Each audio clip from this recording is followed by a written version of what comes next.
Here's the issue. I have two parts of my body that I can subdivide for you right now. This area has all the organs in it. This is the viscera. What do you think the function of the viscera is? Growth. This is the muscles and the bones, support. What else is it for? Protection. So here's the point. When I get into fight or flight, am I going to use my viscera or am I going to use my muscles to survive? The muscles. So here's what happens. The hormones released by the adrenal glands cause the blood vessels in the viscera to squeeze and push the blood to the periphery where the muscles are so I can feed my muscles and get ready to run. And the issue about that is, what was the function of the viscera? Growth. But if I take the blood and send the blood from the viscera to the muscles, what happens to growth? It stops. Under stress, you shut down your growth mechanism. Also, your immune system is a protection system, but the immune system doesn't protect you from lions. What does it protect you from? Bacteria and viruses, things that get under your skin. So the adrenal system is for protection against things in the environment that threaten you. The immune system is to protect you from things that get under your skin. So here's the point. If you're running away from a lion and you're in fight and flight, do you think you need the immune system? No. And in fact, because the immune system uses so much body energy, here's what happens. When the adrenal hormones get higher, it shuts off the immune system. As you get under stress, not only are you stopping your growth, but you're now shutting off your immune system. You find that at work or at school, when school comes to the end of the semester and everybody's under stress, that's when everybody starts getting sick. And the reason why is stress shuts off the immune system. It's so effective that medical doctors use the stress hormones to inhibit the immune system in people that they graft tissues and organs into. Why? I don't want them to reject the graft, so how do I stop them? Well, I want to shut off the immune system. I give them stress hormones. Well, if you're under stress, what are you doing to your own biology? You're opening yourself up for things to then come and attack you. And the last interesting aspect about it is simply this. When you're in fight or flight, are you going to use reflex behavior or are you going to use thinking and logic behavior to get out of the mess? Okay, why that's important? Because the hormones, remember I told you the hormones squeeze the blood vessels in the viscera and force the blood to the periphery? Well, the same hormones squeeze the blood vessels in the forebrain and push the blood to the hindbrain where reflex behavior comes from. Here's the point. Under stress, you are less intelligent.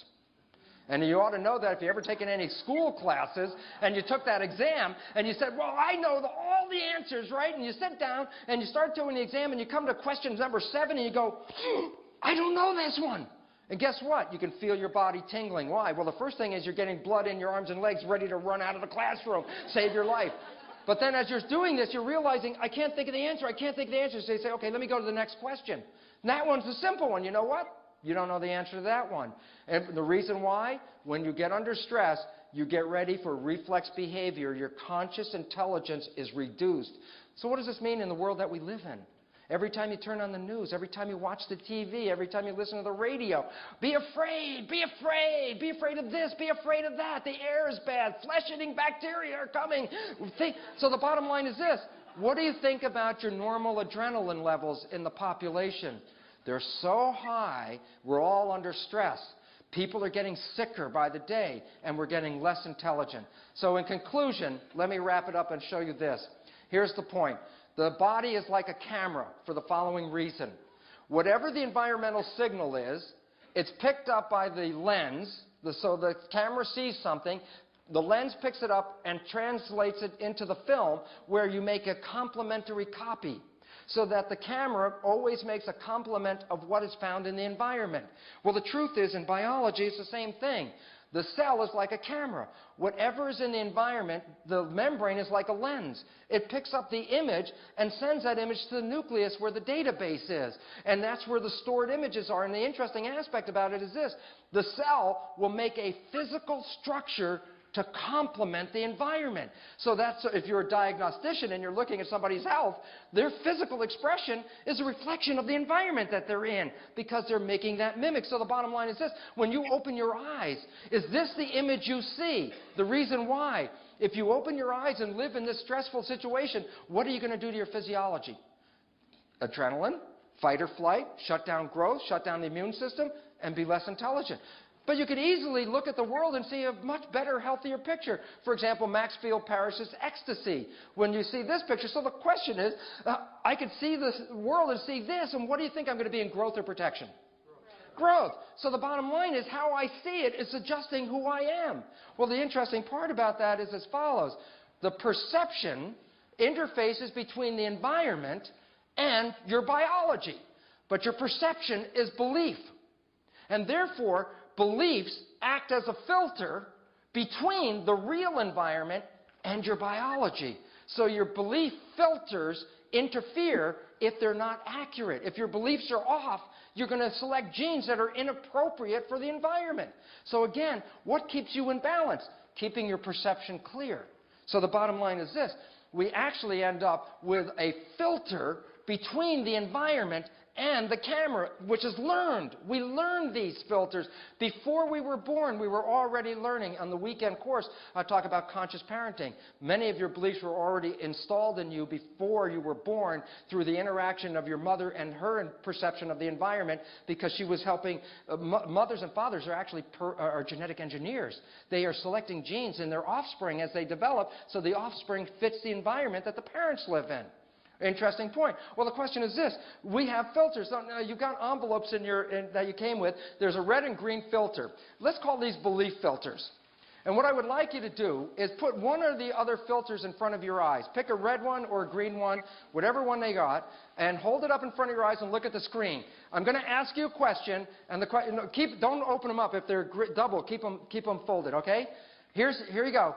Now, I'm going to ask you a question. When you look at the picture, tell me if this is a picture of love or fear. When you see it, does it look like love or fear with your glasses on? Put the glasses on. Are you living in love or are you living in fear? Okay, now take the glasses off and find the other glasses. Okay, you got a different set of glasses now? Okay, put those up. You ready? Are you living in love or are you living in fear? Okay, are you living in love or are you living in fear? Well, here's the simple point. This is the beautiful point. Life has everything in it. Life has everything, but you will only see what you have perception filters to see. And you were taught perception filters. You were taught by your parents. You were taught in school. You were taught how to see life. And here's the beautiful part. We can remove these filters that have interfered with our lives, and it does not take long. And the beautiful part is, after the break, when Rob Williams comes up here, he's going to show you and give you tools of how you can rapidly change your filter and in the process select healthier, more growth-satisfying genes than the ones that we tend to be selecting because of our concern about the environment. So the bottom line is this. You are all powerful. And the fact is, knowledge is power. With this knowledge, you have power over the unfoldment of your own life. You have power over which genes are going to be activated, which behaviors you're going to express. You are all powerful. You are not victims of genes. And the beautiful part about it is, all you have to understand is, what beliefs are you selecting genes with? And if they're not appropriate, you can change these beliefs. And this is the beautiful part about the second half of this program. Thank you very much for your attention on this. Thank you. Thank you very much.